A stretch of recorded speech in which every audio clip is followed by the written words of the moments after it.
Hello বন্ধুরা, আমি Sudip and welcome to Filmy Retake. Toofan release করা এবং তারপর থেকে তার রিভিউজ, কাওয়া বিরিয়ানি এবং বিভিন্ন বাদ বিতণ্ডা হচ্ছে বাংলাদেশের ইউটিউবার, আমাদের দেশের বাংলায় যারা কথা বলে বাংলা সিনেমা নিয়ে এবং ভারতীয় সিনেমা নিয়ে, ইন্টারন্যাশনাল সিনেমা নিয়ে যেসব রিভিউয়ার আছে তাদের মধ্যে একটা বচসা চলছে এবং এটাই আমি কথা বলতে চাইনি। ইনফ্যাক্ট আমার কমিউনিটির একজন ক্রিয়েটার বা রিভিউয়ারের সাথে আমার কথা বলা হচ্ছিল, যে আমার খুব কাছের একজন ভাই, এবং আমি তাকে বলেও ছিলাম যে এই কন্ট্রোভার্সিতে আমি ঢুকবো না, বিকজ আমার এর মধ্যে কোনো এমন উপাদান মনে হচ্ছে না যেটা পাওয়া যেতে পারে, রাদার এটা একটা নোংরামির জায়গায় পৌঁছাচ্ছে।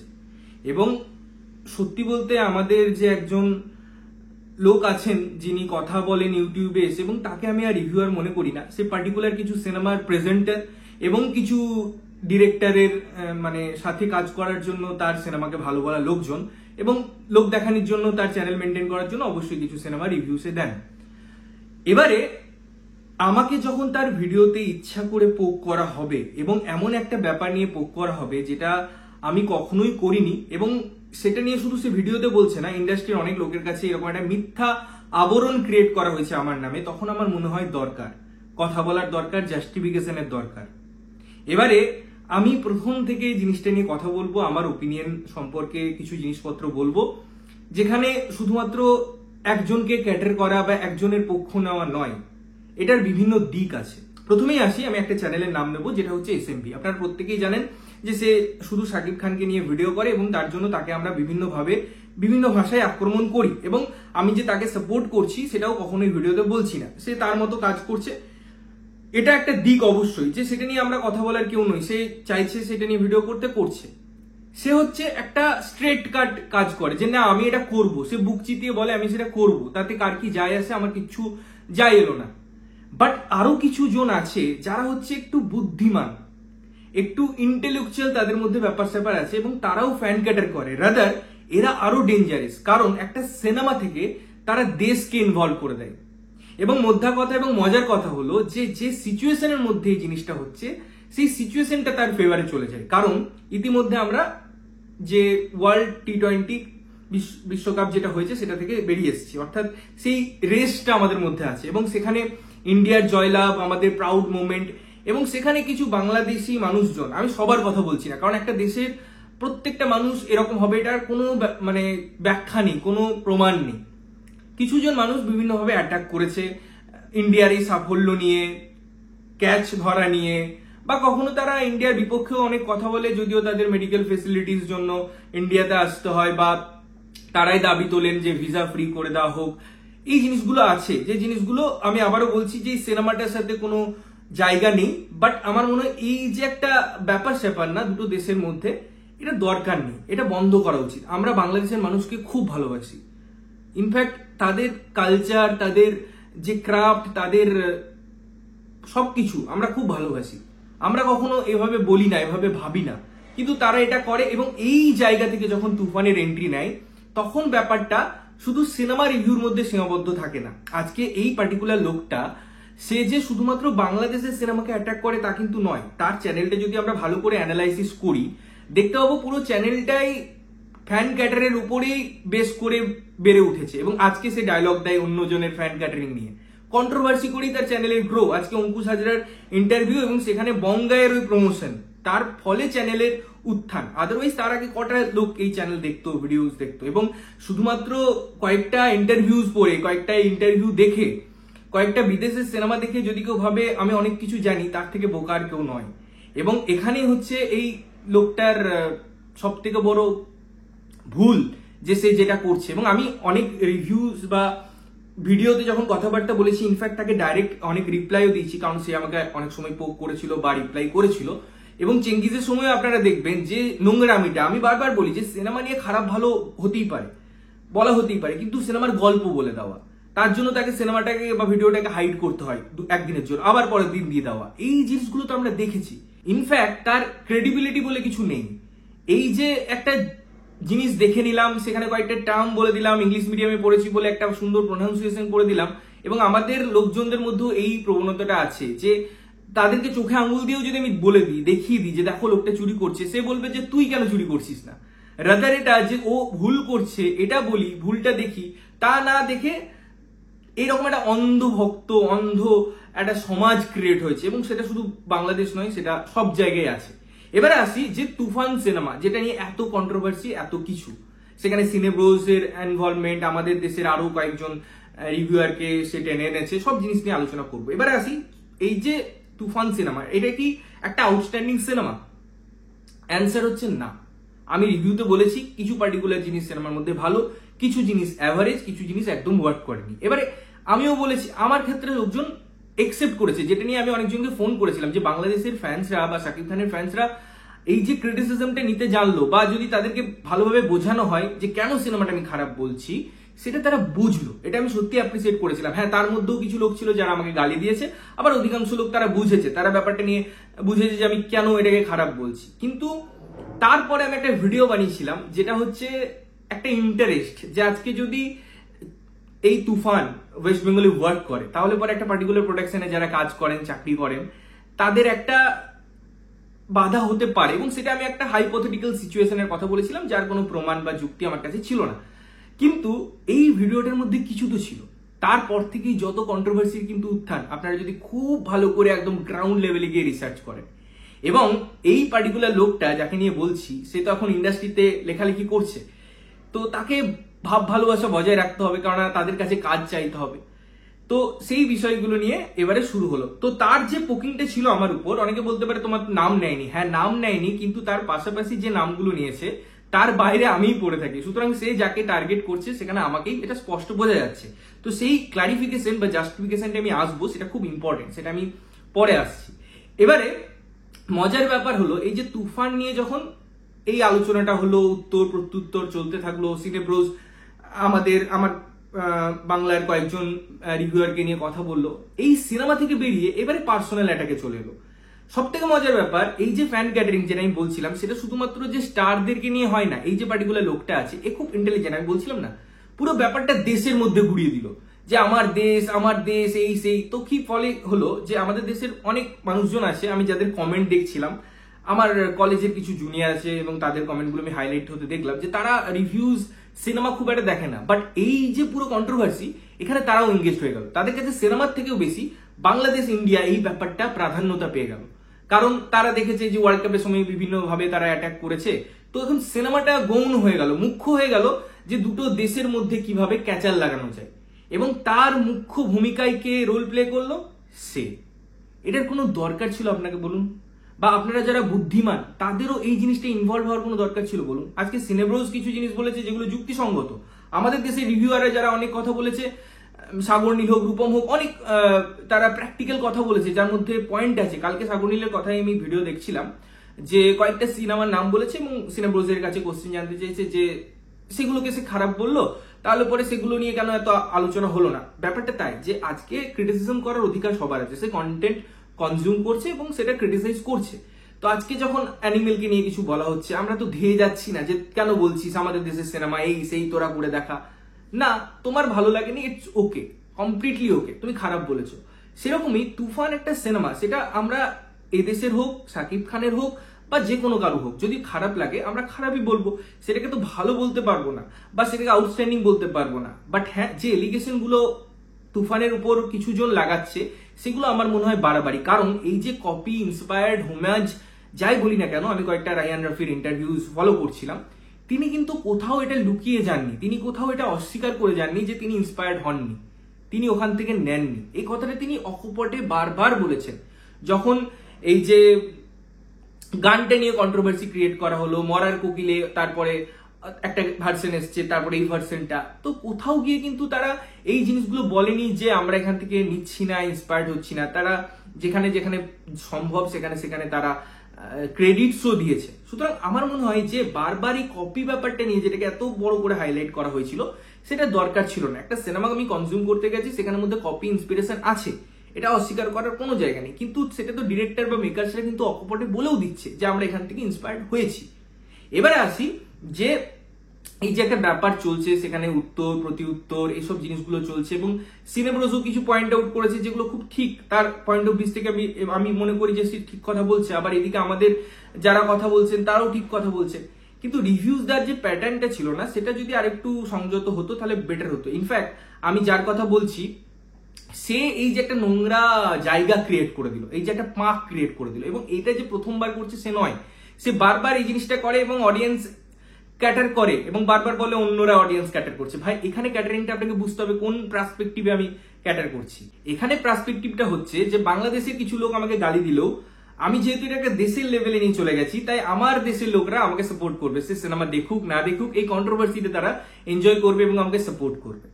এটাই হচ্ছে ব্যাপার। এবারে ভিডিওতে সে বলছে যে তার অনেক মানে জিনিসপত্র সে দেখে, তার অনেক সুযোগ আছে এবং নতুনরা কেন তার সাথে কাজ করছে। প্রথমত আমাদের বাংলায় রাইটারের অভাব, এটা আমরা প্রত্যেকে বলে এসেছি। কিন্তু যখন একটা প্রোডাকশন হাউস কাজ করে তখন কে লিখলো সেটা ইম্পর্টেন্ট হয় না, কে ডিরেক্টর, কে প্রডিউসার, সে টাকাটা ঠিকঠাক দেবে কিনা, এটাই এখন অ্যাক্টরদের মূল কথা। বিকজ এত অভিনেতা ভরে গেছে, তারা ঠিকঠাক কাজ করার সুযোগ পাচ্ছে না। তো তাদের কাছে যদি কাজ অফার করা হয়, আজকে যখন অর্ণব ভৌমিক এসেও রাইটিং করলো পরিণীতার বা ফেসবুক থেকে নেওয়া হলো, তখন দেখেনি লোকজন যে আচ্ছা ঋত্বিক ভাবেনি যে অর্ণব ভৌমিকটা আবার কে রে বাবা, ও লিখছে আমি ওর আন্ডারে কেন কাজ করবো। সে কি দেখেছিল, সে দেখেছিল রাজ চক্রবর্তী পরিচালক, আমার অপোজিটে কে কাজ করছে, সে হচ্ছে এত বড় একজন অভিনেত্রী শুভশ্রী। মেনলি এগুলোই দেখা হয়। তাই মিঠুন চক্রবর্তী যখন কোন একটা সিনেমা করছে বা ঋতুপর্ণা সেনগুপ্ত যখন কোন একটা সিনেমা করছে, সে দেখতে যায় না যে কে স্ক্রিপ্ট লিখেছে, কে ওটাকে একটুখানি মডিফাই করেছে, সেটা তার কনসার্নের মধ্যেই পড়ে না। এ টু জেড রাস্তার কেউ বসে থাকা একজন মানুষ যদি স্ক্রিপ্ট লিখে দে ডোন্ট বদার, তাদের কাছে সেটা কোনো ফ্যাক্টরই না। তাদের কাছে ফ্যাক্টর হচ্ছে আমি ঠিকঠাক টাকা পেমেন্ট পাবো কিনা, একটা ওয়েল নোন প্রডিউসার কিনা, তাদের হিটস কি, সেটা হচ্ছে ব্যাপার। এবারে যদি আমি দেখতে যাই যে প্রোডাকশন হাউস এটা সিনেমাটা তৈরি করেছিল, তাদের যদি আমি ফ্লপ সিনেমার কথা বলি, সেক্ষেত্রে এই সিনেমাটা উঠে আসবে। সুতরাং বুঝতেই পারছি তার ফ্রুটফল একদমই নেই। এবারে আসি যে জিনিসটা নিয়ে আমাকে পোক করা হচ্ছে এবং বারবার যে জিনিসটা নিয়ে আমাকে বলা হচ্ছে ইন্ডাস্ট্রির মধ্যেও এরা কথোপকথন করেছে। এবারে দেখুন ব্যাপারটা আমি আপনাদের বলি। একটা ছেলে, যার আমি নাম এখনো নেব না, সে আমাকে একদিন মেসেজ করে যে একটা স্ক্রিপ্ট আছে তোমার এই ভাইয়ের, তুমি কি দেখবে। দেখুন আমি পুরো জিনিসটাই না একটু মিথ্যা কথা বলবো না, যেটা সত্যি সেই ফ্যাক্টটা আমি আপনাদের তুলে ধরবো। আমি না বলিনি, হ্যাঁ পাঠাও স্ক্রিপ্টটা আমি দেখবো, এটা আমি বলেছি। কিন্তু আমি এটা কখনো বলিনি তাকে যে স্ক্রিপ্টটা আরো অন্য কাউকে দেবে, স্ক্রিপ্টটা অন্য কাউকে ছড়াবে না। এবারে আমি না কি করেছি, স্ক্রিপ্টটা দেখেছি, আমি তারপরে দেখলাম আচ্ছা এই সিনেমাটার এইরকম পুরো ব্যাপারটা আছে। আমি আমার কমিউনিটির একজনকে বললাম এই কথাটা এবং সে বলল যে তাকেও পাঠানো হয়েছে, এবং তারপর আমরা ডিসকাস করে ওখানেই না পড়ি জিনিসটা ডিলিট করে দিই। তারপরে এই পার্টিকুলার লোকটা আমাদের ফোন করে বলে যে এরকম তোমাদের কাছে স্ক্রিপ্টটা এসেছে, তো প্লিজ তোমরা একটু ডিলিট করে দিও। আমি বলি যে আমাদের মধ্যে যতই মিসআন্ডারস্ট্যান্ডিং থাক, কারণ তখন একটা সাথে আমার একটা মন কষাকষি চলছিল, আমি চাইবো না যে আমি কারো ক্ষতি করে দিই। আমি হয়তো তার ভালো নাও করতে পারলাম, কিন্তু তার ক্ষতি করতে পারবো না। আমি অলরেডি স্ক্রিপ্টটা ডিলিট করে দিয়েছি, এটা আমি তাকে বলি, ঠিক আছে। এবারে আমি না অনেক সময় অনেক লোককে জাজ করি না, আগে থেকে বন্ধুত্ব করি এবং তারপরে কোথাও গিয়ে আমার যখন মনে হয় আমি তাকে অনেক সময় টেস্ট করি। এবং টেস্টটা কি হিসেবে করি, যেহেতু এই সারাউন্ডিংস এর লোকরা আমাদের ফিল্ম রিলেটেড এবং আমাদের এই চারজনের বন্ডিংটা তখন খুব স্ট্রং ছিল, তাই এসএমভির সাথেও আমরা এটা একবার করেছিলাম। এসএমভি সেই কল রেকর্ডিংটা পরে ছেড়ে দিয়েছিল, এসএমভি জানে যে সেটা আমি ইন্টেনশনালি করেছিলাম ওই পার্টিকুলার রিভিউয়ারের নামে খারাপ কথাগুলো। এটা আমি আমার কনসেন্ট ছিল যে আমি চাইছিলাম যে দেখি আমি খারাপ কথাগুলো বলে কি রিপ্লাই পাই, বিকজ তাদের সাথে আমাদের তখন একটা এই ব্যাপারগুলো ছিল বা এইভাবে আমরা করতাম। আপনারা জানেন যে আমরা এর আগে একটা রিভিউয়ারকে এক্সপোজ করেছিলাম তার ফেক রিভিউজ নিয়ে, তো সেইভাবে করি। বাট আমার কাছে ছিল যে দেখি সে কল রেকর্ডিং করে কিনা বা সেটা কোনোদিন ছাড়ে কিনা। বাট সেই ফাঁদে পা দিয়েছিল, এসএমভিও কল রেকর্ডিংটা ছেড়েছিল, পাবলিকলি করেছিল, লোকজন ভেবেছিল যে এটা আমি বলছি ওই পার্টিকুলার রিভিউয়ারের নামে, কিন্তু পুরোটাই যে প্ল্যান্ড এটা কিন্তু কেউ ক্ল্যারিফাই করেনি। বাট এসএমভি সেটা জানে, এখন আমাদের সাথে ভালো মানে সম্পর্কের দিক থেকে কোনো ইয়ে নেই, তারা জানে, পরে সবকিছু মিউচুয়াল হয়ে গেছে। এই ছেলেটির সাথেও আমি সেটা করেছিলাম, আমি ফোনে বলেছিলাম ভাই এই করে দেবো সেই করে দেবো, ঠিক আছে। তো ছেলেটিও এখানে ফেল করে, ছেলেটি ওই রেকর্ডিংটা ইন্ডাস্ট্রির অনেকজনের কাছে পৌঁছায় যে সুদীপদা এরকম বলার চেষ্টা করছে বা বলছে। বাট ব্যাপারটা হলো যে কিছু বলা, কাউকে জাজ করা বা কাউকে টেস্ট করাটা একটা আলটিমেট সলিউশন হতে পারে না। আজকে যদি আমি সত্যি তার খারাপ করার চেষ্টা করতে পারতাম বা করার চেষ্টা করতাম, তাহলে আমি কি করতাম, স্ক্রিপ্টটা হয়তো সব জায়গায় ছড়িয়ে দিতাম বা অনেক কিছু খারাপ কিছু করার চেষ্টা করতাম, তাহলে প্রোডাকশনই আমার এগেনস্টে অনেক কিছু করতো। কারণ সব থেকে ক্ষতি তো তাদের, তারা তো সিনেমা ইনভেস্ট করছে। ওই ছেলেটার বাড়িতেও যারা যে কাজটা করেছে লোক গেছিল এবং লোক গিয়ে তাকে ধমকিয়েছে, তাকে ক্ষমা চেয়েছে এবং স্ক্রিপ্ট ডিলিট করা করেছে, যদিও তাকে কিন্তু কোনো রকম কোনো এরকম কাজ করেনি যাতে সে ক্ষতি হয়, তার ক্ষতি হয়। এতটাই ম্যাচিওর এই প্রোডাকশনটা, এতটাই ভালো এই প্রোডাকশনটা। আমি সত্যি মানে এই প্রোডাকশনটাকে ভালোবাসি, তাদের কালচার অনুযায়ী, তাদের কাজকর্ম অনুযায়ী দারুণ প্রোডাকশন একটা। তো তাদের এই ম্যাচুরিটি তারা দেখিয়েছে। এবারে এই সিনেমার প্রত্যেকটা প্রমোশনের জন্য আমাকে তারা ইনভাইট করেছে, একটাতে আমি গেছিলামও। তো তারা যদি ভাবতো যে আমি কালপ্রিট বা আমি কিছু ক্ষতি করার চেষ্টা করছি কারো, তারা নিশ্চয়ই করতো না। রইল স্ক্রিপ্ট যে আদান প্রদানের কথা, যেটা এই পার্টিকুলার ছেলেটা এবং অনেকে বলেছে বা ইন্ডাস্ট্রির মাথায়, ইন্ডাস্ট্রির লোকজনের অনেক মাথায় আছে যে আমি হয়তো স্ক্রিপ্টটা অনেক জায়গায় ছড়িয়েছি। প্রথমত একটা হাইপোথেটিক্যাল সিচুয়েশনে আসি যে আমি যদি স্ক্রিপ্টটা ছড়িয়েও দিই, কটা লোক সেই স্ক্রিপ্টটা পড়বে? এবং আজকে যদি একটা গল্প পড়ে মানুষ কি সিনেমা দেখে না? ফেলুদা, ব্যোমকেশ, হাজারটা বই আছে যেগুলো পড়ে মানুষ সিনেমা দেখে। তাই সিনেমার অডিয়েন্স আর পড়ার অডিয়েন্স আলাদা। এবং আজকে কারো কাছে কত সময়ও নেই যে সে পড়বে তারপর সিনেমার ক্ষতি হয়ে যাবে। ইনফ্যাক্ট এটা তো গেল হাইপোথেটিক্যাল সিচুয়েশন। এবার আমি একটা চ্যালেঞ্জ করছি যে যারা এখনো ভাবে যে আমরা মুখে এক দেখায় পিছনে এক দেখায়, আমি 10 বছর ধরে এই ফোন নাম্বারটা ইউজ করছি এবং এই ফোনটা বিগত 3 বছর ধরে আমি ইউজ করছি। আমি চ্যালেঞ্জ করছি যে আমি যদি ডিলিটও করে দিই, সব তো রেকর্ড থাকে, আমার ফোনটা হ্যান্ড ওভার করে দিচ্ছি, যে কোনো সাইবার ক্রাইমে আপনারা ফোনটা নিয়ে চলে যান যে এই অ্যালিগেশনটা লাগাচ্ছে। আপনারা গিয়ে প্রমাণ করুন যে আমি এই স্ক্রিপ্টটা কতজনকে দিয়েছি। যদি প্রমাণ করতে পারেন তারপর আমরা কথা বলবো। আমি তো এই চ্যালেঞ্জটা ওপেন করছি। আর যদি না পারেন, পিছনে এই কথাগুলো বলবেন না যে আমরা ক্ষতি করার চেষ্টা করি, আমরা কাউকে এমন কিছু করার চেষ্টা করি যে তার ক্যারিয়ারে ক্ষতি হয়। আজকে এই ছেলেটাই যখন কোনো বিপদে পড়েছে, আমি অনেক ভিডিওতে আগেও বলেছি, সবার আগে আমি স্ট্যান্ড নিয়েছি, সবার আগে আমি দাঁড়িয়েছি।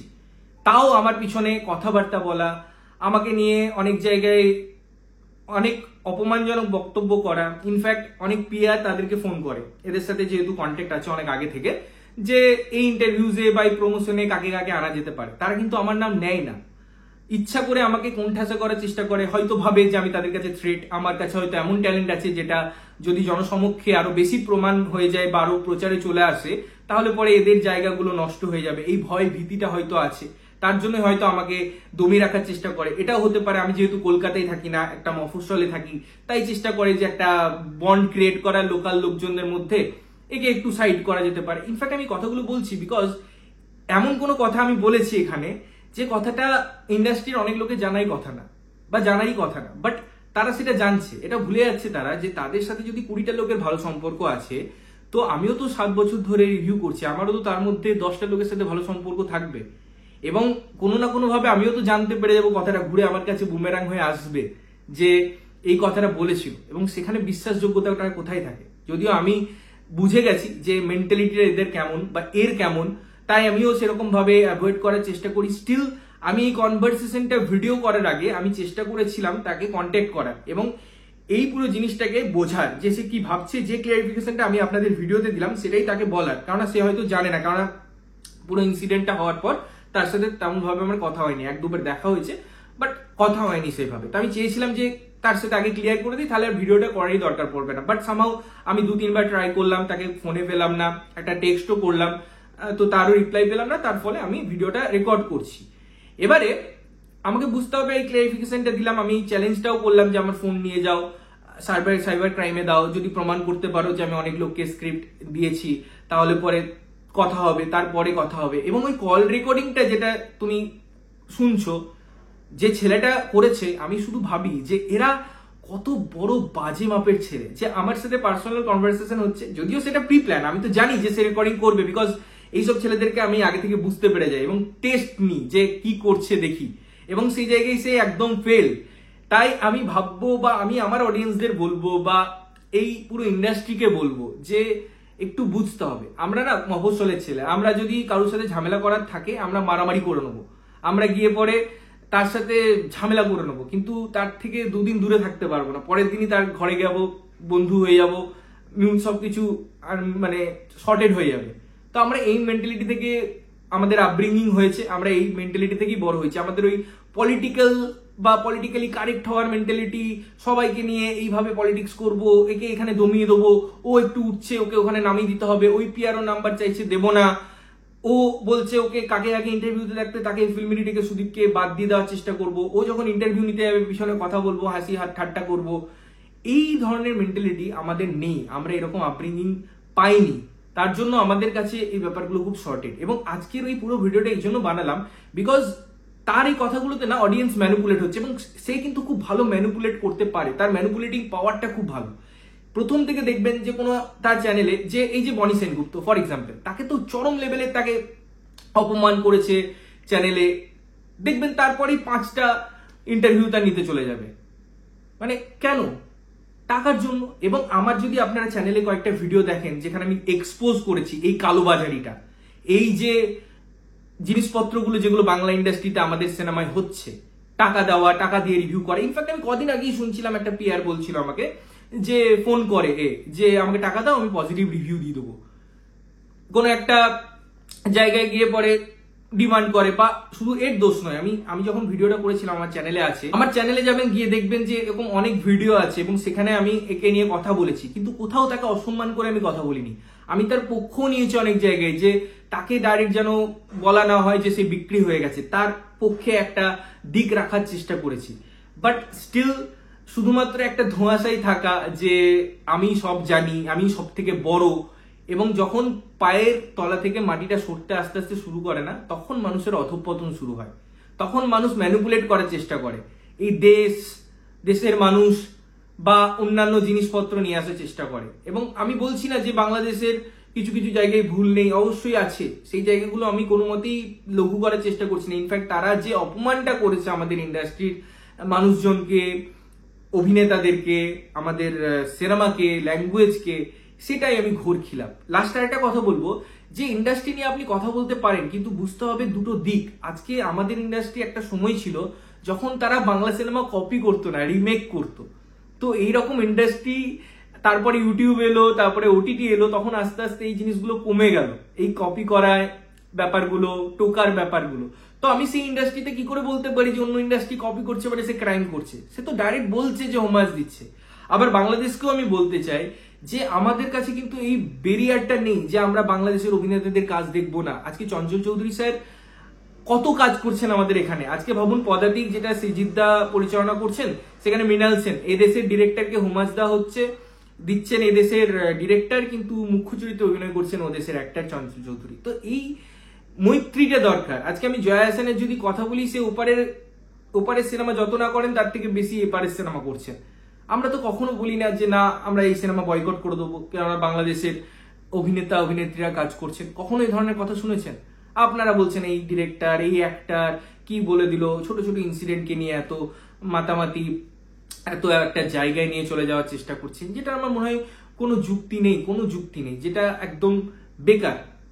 আজকে যদি আমরা সমানভাবে সব সিনেমাগুলো ভাবি, এই ওপেন মেন্টালিটিতে একটা সিনেমা দেখি যে কেউ ক্রিটিসাইজ করতে পারবে, তাহলে আমার মনে হয় ব্যাপারটা আরো সুন্দর হবে, আরো সমৃদ্ধ হবে। এবং এই রিভিউয়ার, ঠিক আছে, সকল রিভিউয়ারকে আমি বলতে চাই যে সে হয়তো সবকিছু ভুলে গেছে, যে যখন তার প্রয়োজন ছিল তখন কিভাবে আমরা তার পাশে ছিলাম, আমি তার পাশে ছিলাম। আজকে একটা ভুল তথ্য, এবং এখানে না আমি কমপ্লিটলি তাকে দোষ দিই না, জানেন তো, বিকজ যেভাবে তার কাছে সিনিয়রিটি ক্রিয়েট হয়েছে বা কল রেকর্ডিংটা পৌঁছেছে, আমি কখনো তার সাথে ক্লিয়ার করার সেই জায়গাটা পাইনি যে কেন এই জিনিসটা হচ্ছে। তার কাছে যেটা বোঝানো হয়েছে সেটা বুঝেছে, কারণ একটা পুরনো আমাদের একটা মিসআন্ডারস্ট্যান্ডিং ছিল, তারপর থেকে সেটা কোনদিন সর্টেড হয়নি, তারপরে সেটা একের পর এক উপরে চাপতেই থাকছে। আমরা কখনো ক্লিয়ারিফাই করার সেই সুযোগটা পাইনি, সেই জন্য তার মনে হতে পারে এটা যে আমি তার ক্ষতি করার চেষ্টা করছি, যেটা কোনোদিনই আমি স্বপ্নেও ভাবতে পারি না, বিকজ আমি কারো হয়তো হেল্প করতে পারবো না, বাট জ্ঞানত তার আমি কোনো ক্ষতি করবো না। তো আমি সেই জন্যই তাকে আজকে কন্ট্যাক্ট করার চেষ্টা করেছিলাম ভিডিওটা দেখে, বিকজ আমার মনে হলো এরকম আন্ডারস্ট্যান্ডিং যেখানে ছিল সেখানে এত মিসআন্ডারস্ট্যান্ডিং আসছে, একটা ক্লিয়ারিফাই করে নি। বাট আমি কন্ট্যাক্ট করতে পারলাম না, সেটা আমার জন্য আনফরচুনেট। তার জন্য আমি ভিডিওটা করলাম, এবং এই ভিডিওটাতেও আমি তাকে কোথাও বুলিং করছি না, কোথাও তার সম্মানহানি করার চেষ্টা করছি না, বিকজ কোথাও গিয়ে আমার মনে হয় যে হয়তো সেই মিসআন্ডারস্ট্যান্ডিংটা আছে, যেটা ক্লিয়ার হয়নি বলে এই জিনিসটা হচ্ছে, এবং সেই জায়গায় আমার মনে হয় থাকাটা দরকার। এবং আমাকে সে পছন্দ নাই করতে পারে, সেটা নিয়ে আমার কোনো অভিযোগ নেই, এবং সেটাই কোনো মিসআন্ডারস্ট্যান্ডিং নাও থাকতে পারে, কেউ কাউকে পছন্দ নাই করতে পারে, বাট একটা টাইম তো আমরা বন্ধু ছিলাম, এবং সেই জায়গা থেকেই আমি বলতে পারি যে একটা জায়গা হয়তো তৈরি হয়েছে, এবং সেটা যদি ক্লিয়ার হয়ে যায় ভালো, আর না হলে পরে আমি তো এখনো বলছি যে আমি ফোন দিতে রাজি, আমার সিম দিতে রাজি, আমি আমার একটাই নাম্বার, দেখাক আমাকে যে আমি ক্ষতি করার চেষ্টা করেছি কোথাও, apart from the recording, because ওটা ইন্টেনশনাল ছিল। আমি তাকেও বলছি এবং তার আগেও আমি এসএমবির নাম নিয়ে বললাম, এবং তারা যদি চায় এসএমবির সাথে ক্লিয়ারিফাই করতে পারে পরে সেই ব্যাপারটা আমি বলেও ছিলাম যে কি হয়েছে। ইনফ্যাক্ট এই স্ক্রিপ্টের ব্যাপারটাই বলি, একটা লাস্ট কথা, যে আমি যখন জানতে পারি আমি ভেবেছিলাম যে এটা একটা ড্রাফট, কারণ একটা স্ক্রিপ্টের অনেকগুলো ড্রাফট হয়, তো ফাইনাল ড্রাফট এটা নয়, এটা একটা নর্মাল ড্রাফট। সেখানে যখন আমি জানতে পারি যে এটা ফাইনাল ড্রাফট, আমি সঙ্গে সঙ্গে তাকে বলি যে এটা যদি ফাইনাল ড্রাফট হয় তাহলে তুমি আমার সাথে শেয়ার করে ঠিক করনি, একটা সিনেমার ক্রিটিসিজম হতে পারে, কিন্তু সেটা এভাবে জনসমক্ষে নিয়ে আসে এটা ভুল। এবং আজকে আরেকটা জিনিস বুঝতে হবে, আমি এই জিনিসটাই কথাই বলি, যে যদি এই স্ক্রিপ্টটা লিক হয়েছে কোথাও থেকে এবং সেটা যদি কেউ একজন আমাকে পাঠাচ্ছে, তারপরেও যদি স্ক্রিপ্টটা ছড়িয়ে যায় না, আমি তো ছড়াইনি, যদি কেউ ছড়ায় সেখানে কখনোই আমি দোষী হতে পারি না, কারণ মূল সোর্স আমি নই এটা লিক করার পিছনে, সেটা দায়ী হচ্ছে সেই ছেলেটা বা সেই যার কাছ থেকে পেয়েছে। সুতরাং এই যে পুরো একটা চেন, সে আমি না করি, সে হয়তো অন্য কাউকে পাঠিয়েছে, কারো কাছ থেকে লিক হয়েছে, তো যখন একটা মার্কেটে ওপেন জিনিস চলে আসে না, তখন সেটাকে আর ধামাচাপা দেওয়া সম্ভব নয়। হ্যাঁ, কারু একটা ঘাড়ে বন্দুক রাখতে হবে বলে আমি আজকে ফিল্মি রিটেক সুদীপকে ব্লেম করে দিলাম তোমার জন্য হয়েছে। আরে ভাই, আমি তো মাঝখানে নেই, আমি কি প্রোডাকশন থেকে স্ক্রিপ্টটা চুরি করেছি, বা যে রাইটার তার কাছ থেকে চেয়েছি স্ক্রিপ্টটা যে ভাই দাও একবার পড়ি, তারপর আমি সেটা ছড়িয়ে দিলাম। আমি যদি এগুলো করতাম তাহলে আমি অপরাধী, আমি ক্রাইম করেছি, বাট কোনোটাই নয়। কেউ একজন আমাকে পাঠাচ্ছে, থার্ড পার্টি 4-5 হাত ঘুরে আসছে, তো তার ফলে আমি কি করে দোষী হতে পারি? এবং সাধারণ মানুষের কাছে তোমাকে এগুলো ক্লিয়ার করতে হবে। কেউ তো আর অবুঝ নয়, কারো মাথায় বুদ্ধি নেই, সবাইকে তুমি ম্যানিপুলেট করতে পারবে না। যাই হোক, এই ছিল আজকে কথাবার্তা। তোমাদের কি ওপিনিয়ন অবশ্যই কমেন্ট করে জানিও। দেখা হচ্ছে অন্য কোনো ভিডিওতে, ততক্ষণের জন্য ভালো থাকবে, সুস্থ থাকবে এবং সবসময় ভালো জিনিস দেখবে। চ্যানেল যদি প্রথমবার দেখছো, লাইক কমেন্ট শেয়ার করতে হবে, সাবস্ক্রাইব করতে হবে যাতে প্রত্যেকটা নোটিফিকেশন তোমাদের কাছে পৌঁছায়। ততক্ষণের জন্য টাটা।